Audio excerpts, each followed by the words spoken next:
My name is Dewey Clifford Augenstein. I was born January 31st, 1925 in Sidney, Nebraska, where I grew up. And when I was 18, I registered for the draft and was classified 1A. And in on July the 7th, I got a notice to meet a bus going to Fort Warren, Wyoming, where I took the physical and was sworn in to the Army, and I was placed on inactive duty. And I was put on active duty the 27th of July when they sent me to Fort Logan. And when I got to Fort Logan, with the name being Augenstein, they wanted volunteers. So I volunteered. I figured, well, I might just well volunteer, because if they go alphabetical order, I've had it anyhow.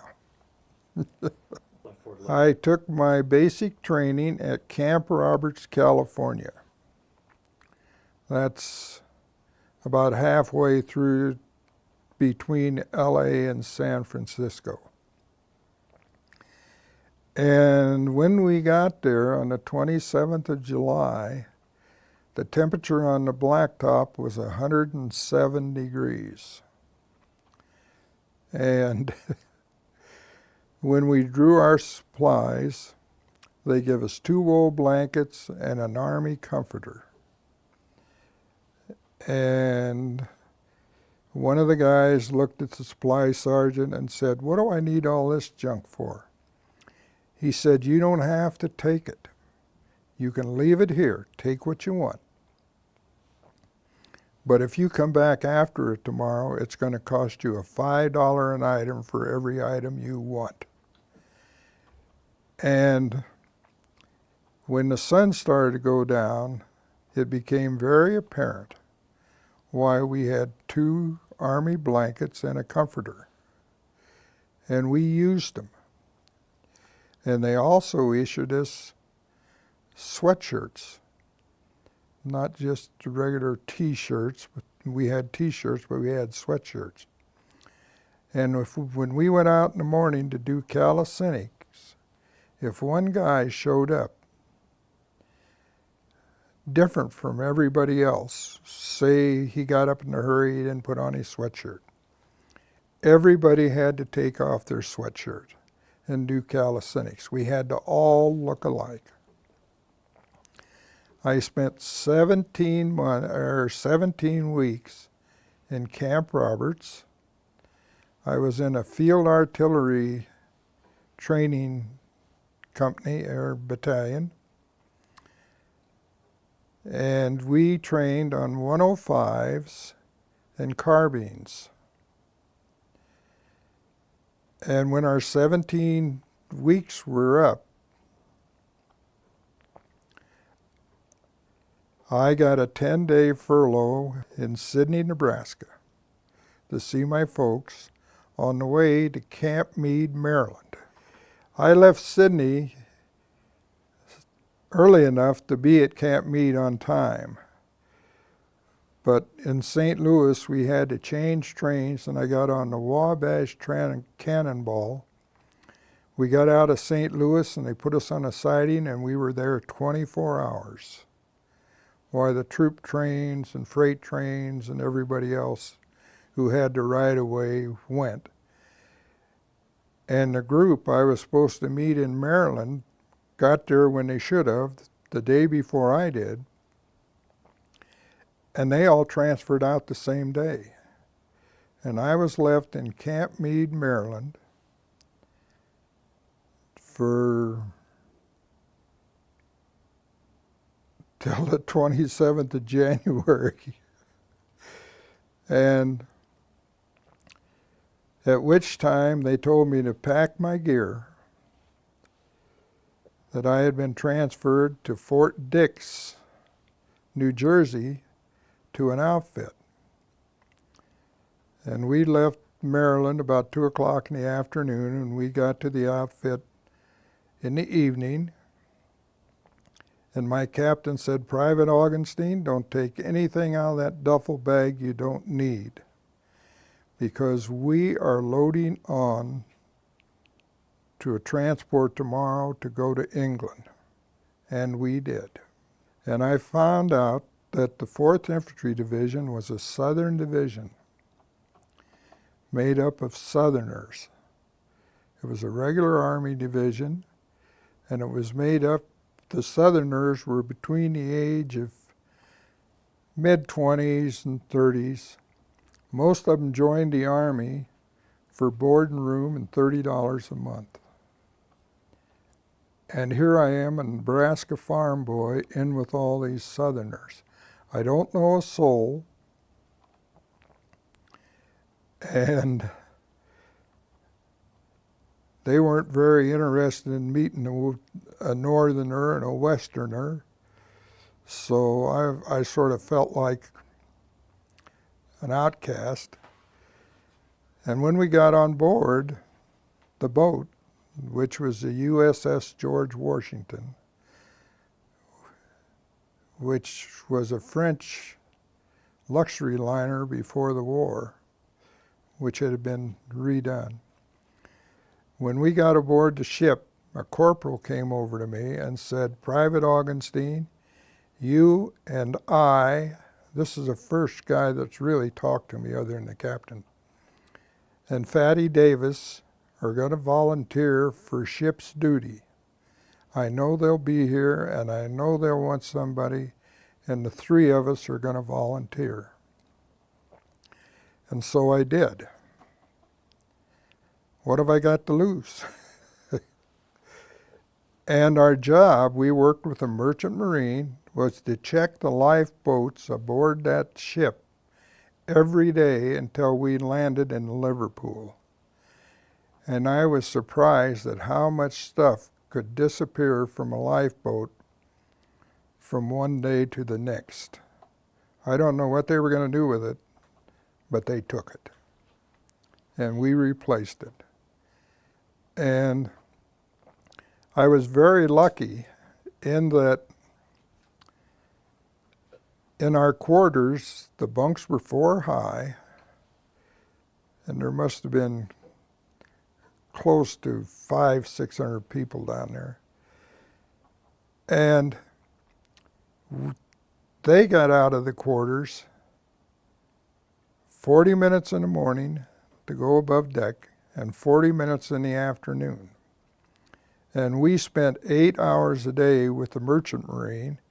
We ate lunch in the ship's dining room. And the guy we had working with us would go get us a snack at 10:30 in the morning and again at 2:30 in the afternoon. And the one thing about our quarters, which sort of scared me at the time, as it should, the doors were manned by Marines with guns. In case of an emergency, the doors were locked and nobody got out. And if you got torpedoed and it hit in that compartment and we were below the water line, you were gone. But when you look at it, it was better to just lose a few men than lose the whole battalion or the whole division, which was aboard the ship. You went over in a big convoy, didn't you? It was a very big convoy. And I think it took us 14 days to get over there.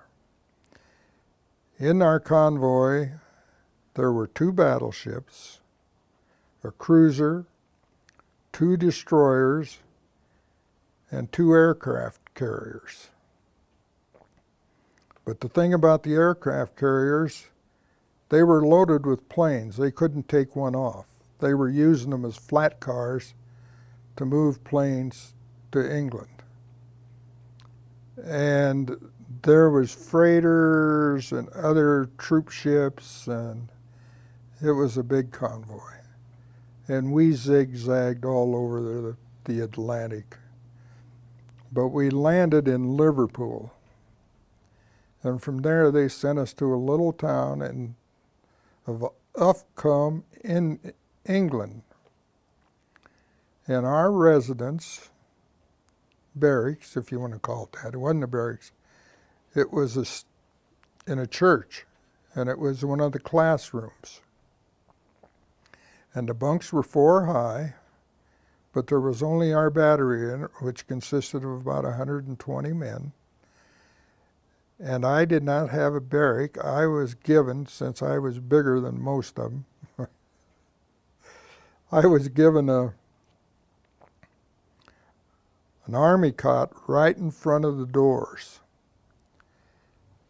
And believe it or not, nobody ever run into that army cot. I don't know why. I guess they figured I was no match for a drunk. But most of those guys, I finally made some friends, but most of them drank and smoked, and I didn't either. And I was the youngest man in that outfit until after the D-Day. And then we got some more recent people who had been drafted. Did you do a lot of training there in England? Yes, we trained from January, the last part of January, until April, doing maneuvers on the moors. And starting in April, we started doing amphibious maneuvers. Never did we unload one of those 155s from an LST onto the beach. Every time we tried to get one on an LCT or a Rhino barge, the door that opened, we either cut the cable or something. Anyhow, we never did it. So all of our landings were amphibious. The LSTs ran into as far as they could go, dropped the door, and we drove off. In April, we were on an amphibious maneuver, and we were on the water the 27th of April. And about 2 o'clock in the morning, we heard some large explosions and saw some tracer bullets being fired. And we asked them, what's going on? They're just trying to make it more realistic. Well, what really happened is we did not have a cruiser escort like we usually had. The one that we were supposed to have had engine trouble. And they called in, and then they were supposed to dispatch another one, but it never showed. So here is this flotilla of LSTs out there with no coverage. And a German E-boat came up. A German E-boat accidentally found the LSTs in that maneuver.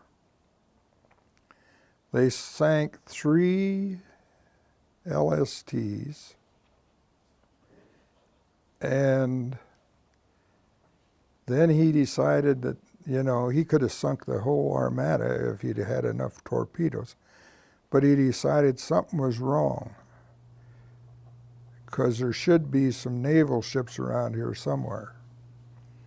And they aren't all heroes either. When you find yourself where you're not supposed to be, and you do something like sink a couple LSTs, there's bound to be a cruiser on your tail or a destroyer. But we didn't have either. And the story we were told is that it was just to make it more realistic. 20 years later, they came out. When they opened the records, the name of that amphibious maneuver was Tagger, and it was a dress rehearsal for the real thing, Overlord. We found out later, 20 years later, when the records were opened, that it was an attack by a German U-boat. The captain lived through the war and admitted it. And there were 749 casualties. And I don't know what kind of lies they told to the families. And there was 89 wounded. And they put them in a hospital unit, and they built a fence around the hospital. And they threatened any officer or nurse or hospital employee with immediate court-martial if they ever said a word about what was in that hospital. And then in early June, we went on another amphibious maneuver. And, you know, we were out floating around. And we were out there for quite a few days, more than usual. And we got a letter from Eisenhower. Everybody got the letter that we were part of the invasion. And we landed on the beach on D-Day. This is a medium artillery gun, landing about noon on D-Day. And I figured, now what are we doing here with medium artillery? And the problem we had, we never got to the beach with a gun. I mean, we never got on land. Because our track driver forgot to put Cosmoline on the carburetor and distributor cap. And we landed the same time the tide was coming in. And finally a Navy duck saw that we were in trouble and came over and picked us up. That is after we had to fish one of our cannoneers out of the water. They give us life belts, which were the new kind, which were life belts. But they didn't tell us where to put them, where to wear them. So he had his belt on around his waist. And he had a full field pack again. And he stepped off of that track, and it was just like a fish bobber. Immediately, his head went under and his feet came up. And we pulled him back on the track. And the Navy SEAL the Navy beat the duck, saw this, and they came out and said, "We'll get you." And Kramer, the guy that had already taken his bath, when the duck got within about 10 foot of the boat, he jumped it. He didn't trust them. And they kept yelling at the rest of us, "Stay on the boat, we're going to get you. Stay on the boat, or stay on the gun, we're going to get you." And they did. And they landed us on the beach. Well, me being a skeptic, I decided, well, okay, this is another one of these making it look for real things. And we got on the beach and we're wet, so we built a fire. And here comes the beach commander, and he said, "Put out that damn fire before you draw artillery, enemy fire." And we did. We did draw some artillery fire, and we did put out the fire. We decided it was not another one of these maneuvers, but it was for real. So we got shovels and we dug a foxhole. And later in the afternoon, I had an occasion to use my foxhole. The beach was alternately patrolled by American aircraft and German aircraft. They must have had them set up on a timetable, because the minute the American planes, the Allied planes disappeared, the German planes showed up. The minute the German planes disappeared, the Allied planes showed up. So we were in one of the German maneuvers, and they were strafing the beach because they were landing an anti-aircraft guns. And I hit my foxhole, and immediately somebody jumped in on top of me. Well, you know, I'm 18 and lippy. And I said, if you want a damn foxhole, dig your own.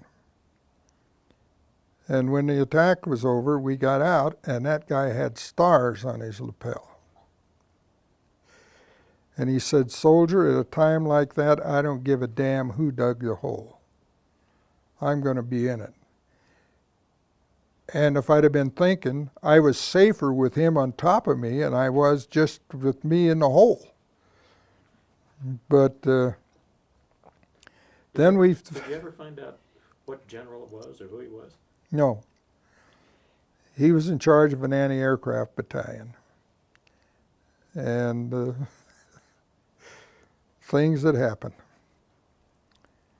So that night, that afternoon, they got our gun out of the water and our track, and the rest of our battalion landed, and we were told, you stay on the gun or stay on the beach with your gun and track.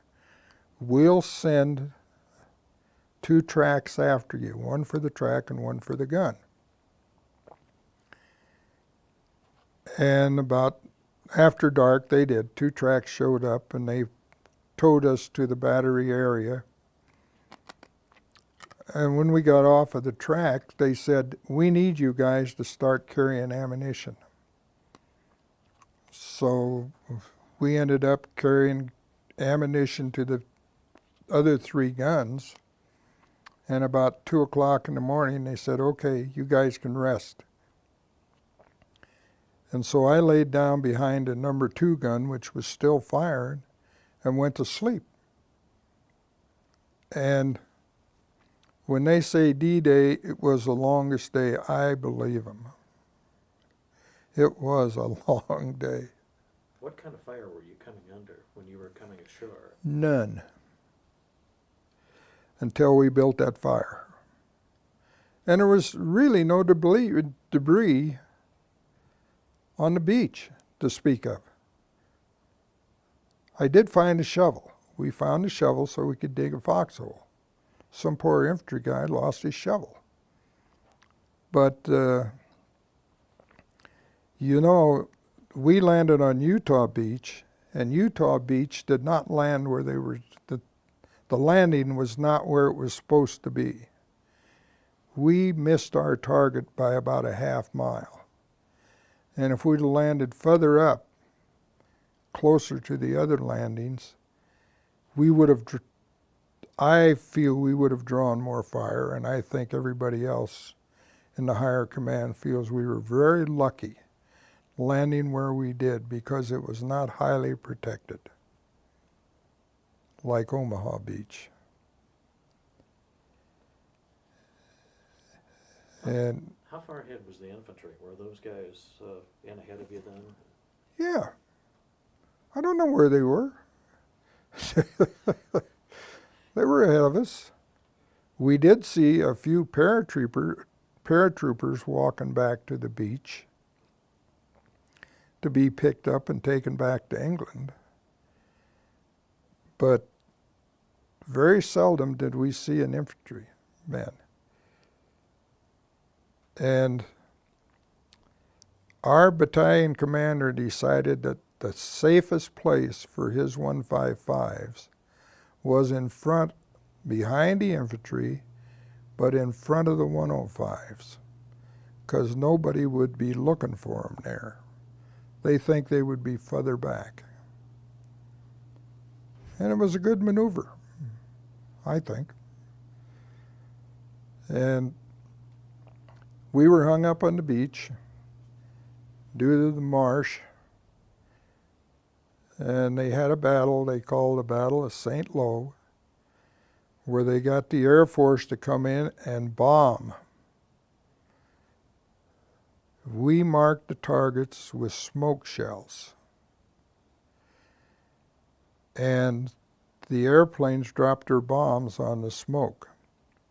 Well, about halfway through the bombing, the wind changed and blew it back over the American lines. And we had no way to shut them down, so some of our troops got bombed also. But it did clean the area out enough that we could move through there. And we moved across France, in position, out of position, in position, out of position. And we sat outside of Paris for a day. We were the first American troops in Paris, but we were not the first Allied troops in Paris, because we had to wait for the Free French to be the first troops in Paris. And they were a day behind us. And when we left Paris, we headed straight for Germany. And we were the first American troops in Germany. We were the first American troops through the Siegfried Line. And we were the first American troops, I think, to run out of supplies. Here we are sitting in Germany with no supplies, no gas. So after a couple days, and we're running out of ammunition too. After a couple days, we got some supplies, and we went back a little further into Germany and got into the Battle of the Hergen Forest. I saw a German fighter pilot, and he saw me. I was in the forest. I was looking through the trees, and he was hunting for a target in the trees, and I'm staring up at him, and he's staring down at me. Well, I wasn't there. By the time he turned around, I was there and not there any longer. And from there, we pulled back into Luxembourg City after that battle. We had considerable fatalities, division. I think they had something like 6,000 casualties in that battle. And we had something like 8,000 casualties landing on the beach. And it wasn't long after we landed that every unit had twice as many people as we should have. Instead of having 8, 9 people to a gun, we had 15. Waiting for the casualties, and which we never had. As far as I know, we had one guy get killed when the safety latch did not hold the back end of the gun in. And what happened was he fired his gun with a lanyard. And when he closed the breech, the lanyard stuck on the trail, and the breech never got closed, and it fired the primer. And it blew it off and crushed his chest, and he was dead, and the breech went back and hit a stack of fused ammunition. And I believe the fuses, they have to twist to go off, because none of those shells went off. And the other casualty was yours truly that I know about, which was after the Battle of the Bulge. And We were in Luxembourg. You could hear the Germans moving stuff at night. We were close enough to the line. And for some reason, nothing was done about it. And in the Battle of the Bulge, they split the First Army. I think it was the 29th Division was on our left, and we were on the next division down next to the Third Army, and the attack was between the 4th Division and the 29th. And it split us off, and we were in the Third Army. That's how we got in Patton's group. What I can say about his army is, you get plenty of supplies, don't worry about the food. You ain't going to get it. You get D rations, K rations, and C rations. And that's it. Very few B rations. And during the Battle of the Bulge, we moved back closer to Bastogne. And we were moving and we were going into position, and they were in a hurry to get some artillery support. So we put our gun in position. One thing you're supposed to do is look through the barrel. The first thing that's supposed to happen is the guy that positions the gun is supposed to see that there's no trees that's going to get in the way of the fire. And then when you go in, when you put it in position, after you get it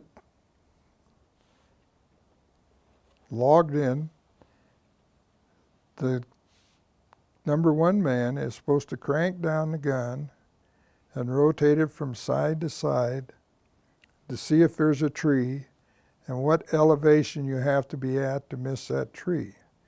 Well, they were in a hurry to fire, and we were in a hurry to get in position, and nobody did either. And we fired a round, and it hit a tree out in front of us. It was about 100 yards away. And a piece of shrapnel came back and hit me in the shoulder. Well, I didn't know what happened, and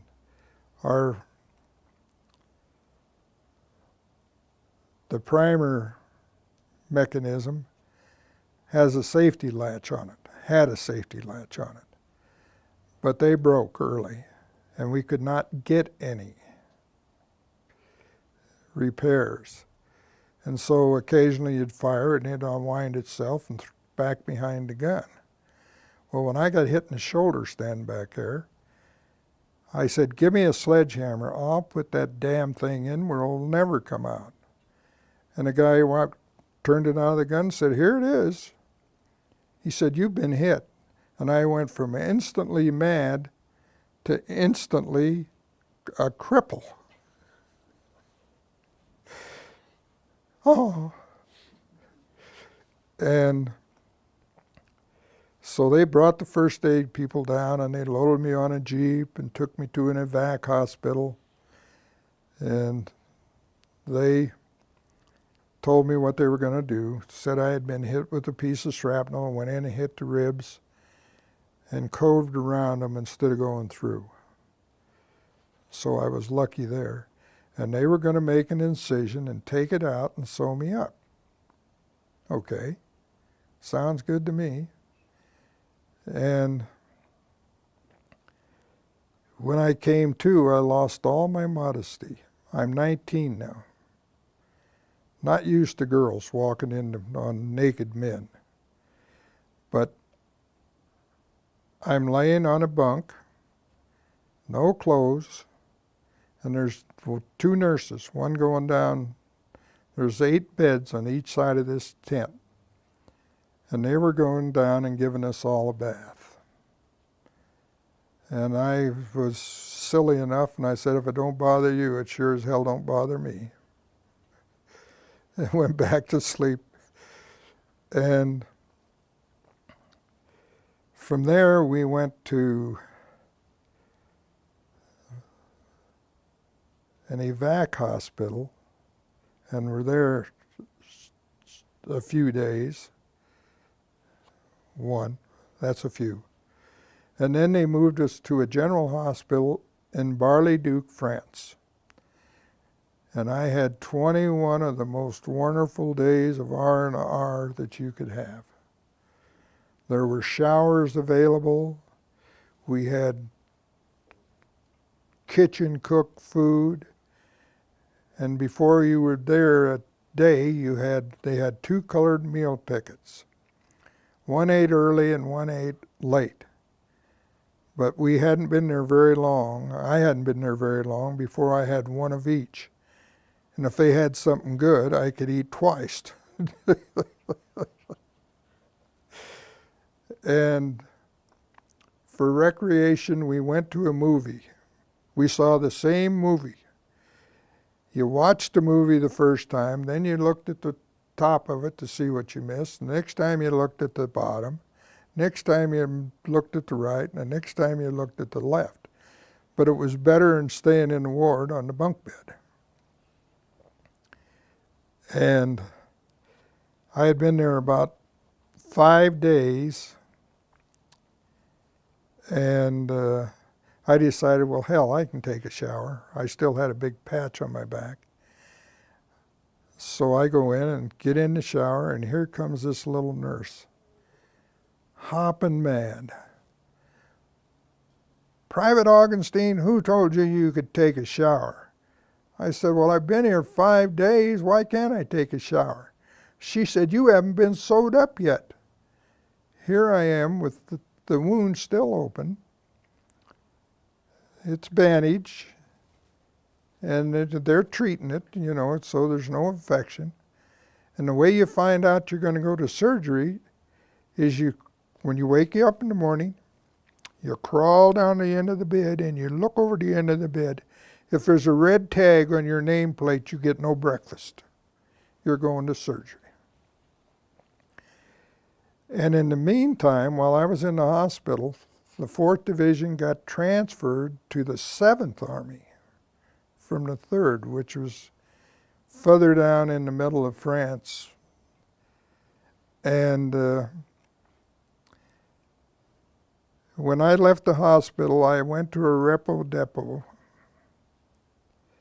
and I saw the division go by. I even saw my battery commander. And I said, hey, why can't I come with you now? It don't work that way. You went from the 1st Army, or from the 3rd Army. You will go back to the 3rd Army, and then they will transfer you back to your division. Okay. And while we were in the repo depot, replacement depot, they had soldiers who had not had combat experience running the place. And they'd come out and give us exercises, and they were supposed to take us for a run and a march. And the guy would come out and he'd say, okay, guys, I know how you feel about this. Hang with me.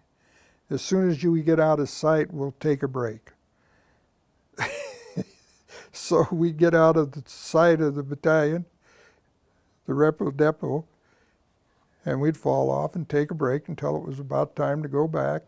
Then we'd fall back in and run back in and panting, you know, oh, God, what a workout.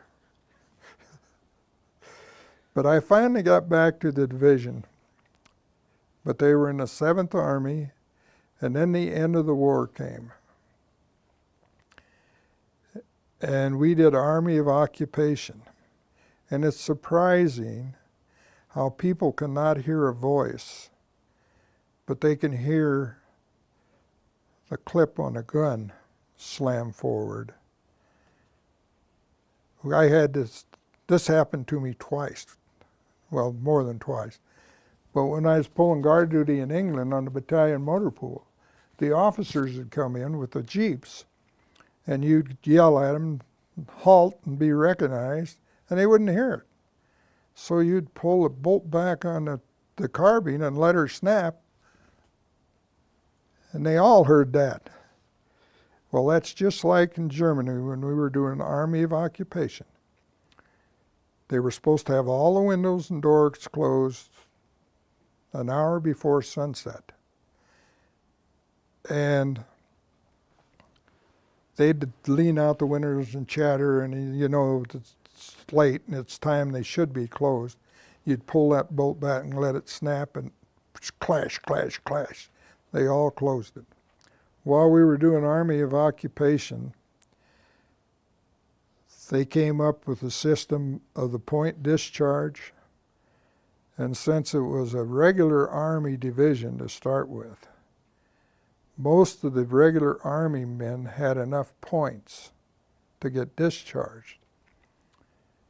So while we were doing the guard duty, Army of Occupation, they moved all of the old Army people out of our division. And nobody knew where they went. Well, they didn't go back to the States. They put them on other jobs. And they took them out of our division because we were slated to go to the Pacific. And we went down to the beach one day and got on the boat. And the people who were on the boat did not have enough points to get discharged,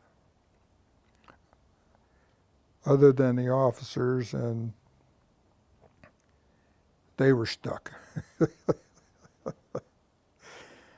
And we get out 2 days, and we get 2 new battle stars were awarded to the 4th Division. That's another 10 points. So even the old short-timer like me had almost enough points to get discharged. We had 5 battle stars, a Purple Heart. We'd been overseas for 18 months. And so when we landed in New York, they give us a rousing welcome. And when we got off the boat, depending on what area you lived, you had to go to a certain place. Well, since I came from Nebraska, I got on a train with the Midwesterners, and they sent us to Leavenworth, Kansas. And from there, they sent me home for a 30-day furlough. And the day before my furlough was up was VJ Day. And my father and I and my brother-in-law, who had been discharged, were the last 3 people in the liquor store. We bought a quart of bourbon apiece. Sydney had 1 stoplight where the Highway 30 and Main Street crossed. We went out under that stoplight and had a big party. And the police came, and they didn't chase us out. They just joined the party. And when we ran out of booze, they sent us up to the Legion Club. And the Legion Club opened it was a bottle club. And they just opened the cabinets, and we consumed the members' liquor until we got tired. Didn't make any difference if you were a Legionnaire or not. You got to go upstairs, and you could. And we finally got home, and the next day I had to leave. But it was a holiday. And I had been in town for 30 days, and the restaurant that they used for a bus station was closed to all but bus traffic. And they had a guy on the door, and he recognized me as a local. And I opened the door, and he'd grab it and push me out, say bus traffic only. And this happened once, then it happened again. And the third time I opened the door and he put his hand out to push me out, I drew back, and my father was with me, and he grabbed my shoulder and turned me around. He said, "That old man can't hear you." He was deaf. So my father went up and yelled in his ear and says, "He has to go back to camp." So I got get my ticket to get on the bus. And then I spent the rest of my Army career at Camp Butner, North Carolina. One thing that shocked me, and you can cut this out of the tape, but I think it should be said. One thing that shocked me is when we'd go to town, we'd be walking down the sidewalk, and there'd be some colored people coming up the other side, and they got off and got in the street. And I asked these guys, I said, "Why did they do that?" "Well, they know if they don't do it, we're going to knock them in the street." What? But from Camp Butner, North Carolina, I got discharged on the 19th of October, 1945. I was in the Army a total of 27 months. 18 of it was overseas. And I started at the University of Nebraska on January 1st, 1946. And they said we were there, and I was getting ready to register, and we were sitting in a beer garden. I'm not old enough to really drink, but I did anyhow. And they said, "What are you going to do?" I said, "I want to be a coach." And they said, "Oh, you came down to play." "No, I didn't come down to play." "What's the hardest college you got?" They said, "Engineering."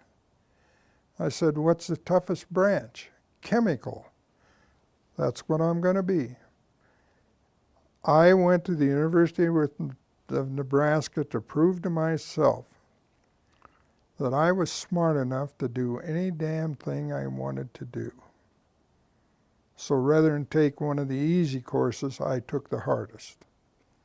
I went out for spring football, and they saw I was an engineering student, and they called me in, and they said, "How long do you want to stay in college since you're in engineering college? You want to change colleges, or you want to be here for 6 years?" I said, "I don't want to do either." And they said, "Well, then you can't play football, because in the fall, every afternoon we have football practice, and the engineering colleges every Tuesday and Thursday have labs." So that was the end of my football career. But you graduated. But I graduated with honors in chemical engineering. Not top in the university, but in the engineering college, I was one of the top 10. You talk about the Battle of the Bulge, and that at one point you were setting distance for less than 3 miles. Talk about that just a little bit. For your guns, and how close you were. They always put our guns in front of the 105s. Well, the 105 is light artillery. We are medium artillery, the 155s. Heavy artillery is the 6 and 8-inch guns. Well, ours is, the 155 is a 6, but it's a howitzer, and it also has a rifle, which can shoot farther than we could. And in the Battle of the Bulge, we fired in 360 degrees. We hooked the track on the trail of the gun and drug it around because you couldn't turn the barrel far enough to get on the target, and fired. And we fired in a complete circle. Charge 3, which is 3 to 5 miles. So you were surrounded. What? You were surrounded. Well, yeah, but we never saw any Germans. The only Germans I ever saw until the end of the war were dead ones. I never did see a dead GI. The infantry did a good job of picking up their casualties. The only dead ones we ever saw were Germans. And I didn't go out looking for them. And while we were over there, before I got wounded, I had only had one shower after I'd left England. You take a bath out of a 5-gallon bucket or your steel helmet. Now there's plenty of water laying around. There's rivers and streams, and we were close to some. But being as close to the front lines,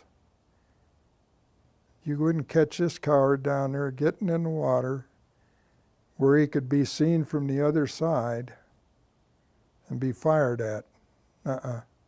That's not for me. You're talking about the range of the guns. What was the normal range of your guns, and why was... Usually charge 5 around 15 miles.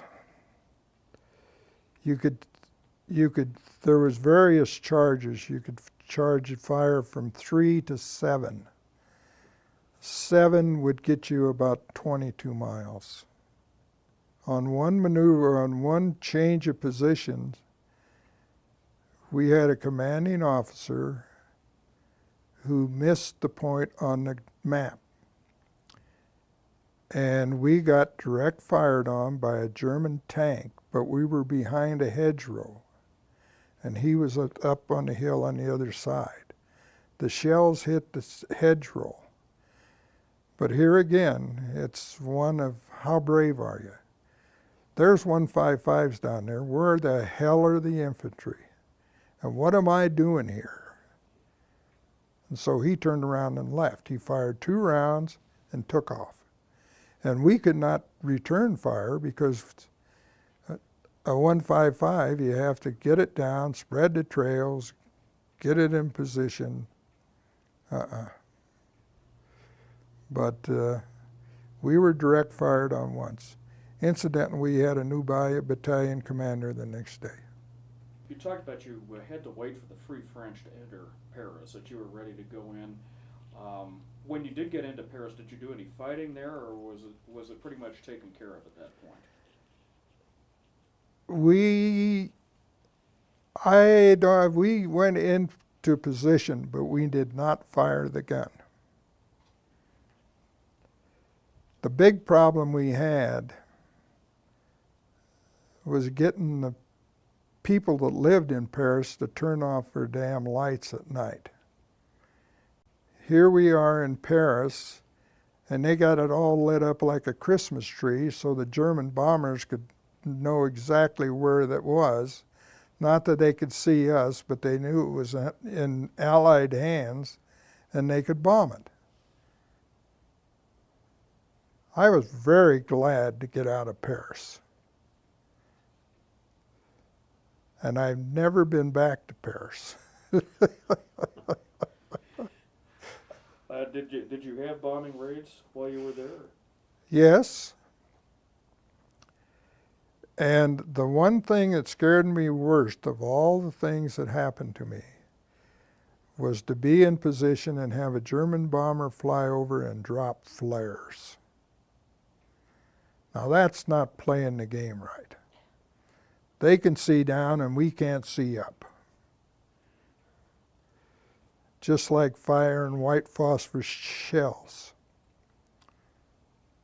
That's not playing the game right, especially when we came out with the radio-controlled fuses, which would explode the shell about 15 feet off the ground. White phosphorus was used. We did not use it very often, and most of the times when we did, it was to make a fire and mark a target. But to use it as anti-personnel, that's ridiculous. Why don't you describe, if you can, what that really does and why that's so different? Well, white phosphorus, as long as it can get oxygen, will burn. From my experience on the Rocky Mountain Arsenal, which made white phosphorus shells, what we were told is if you get white phosphorus on you, you get a handful of mud and cover it up and block off the oxygen. And it don't make any difference how you get the mud.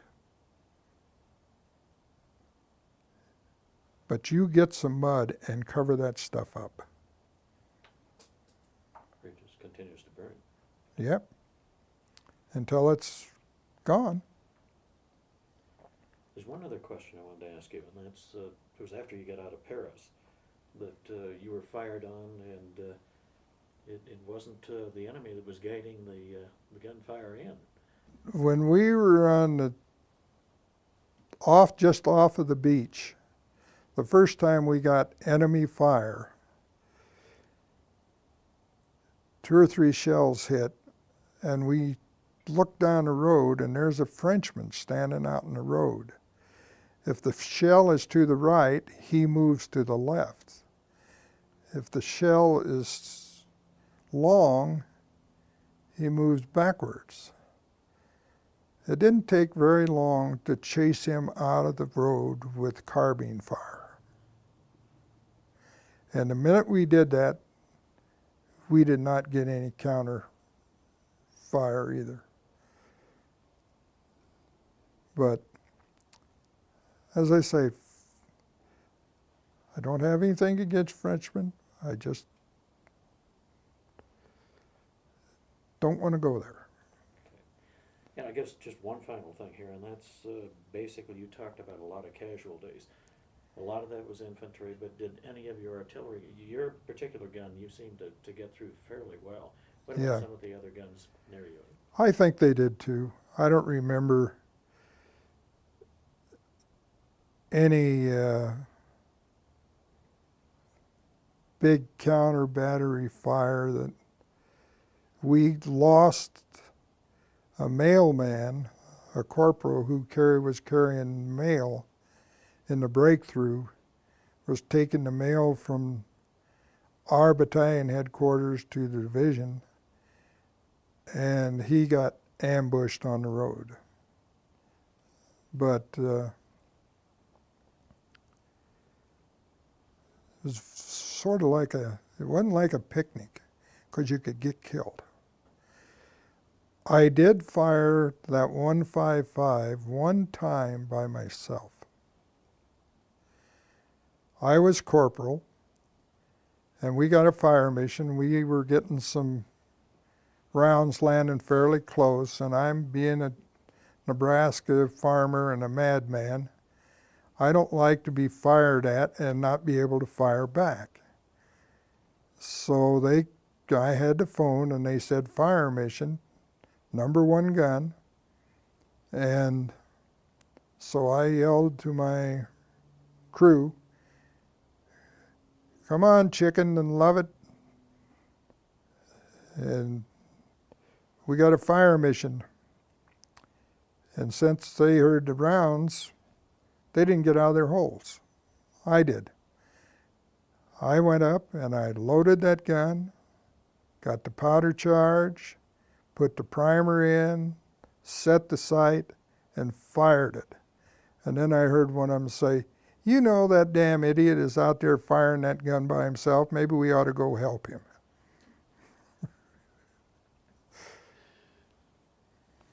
Well, the 155 can be fired even a split trail by one person. It's a lot of work, but because the rounds weigh 106 pounds.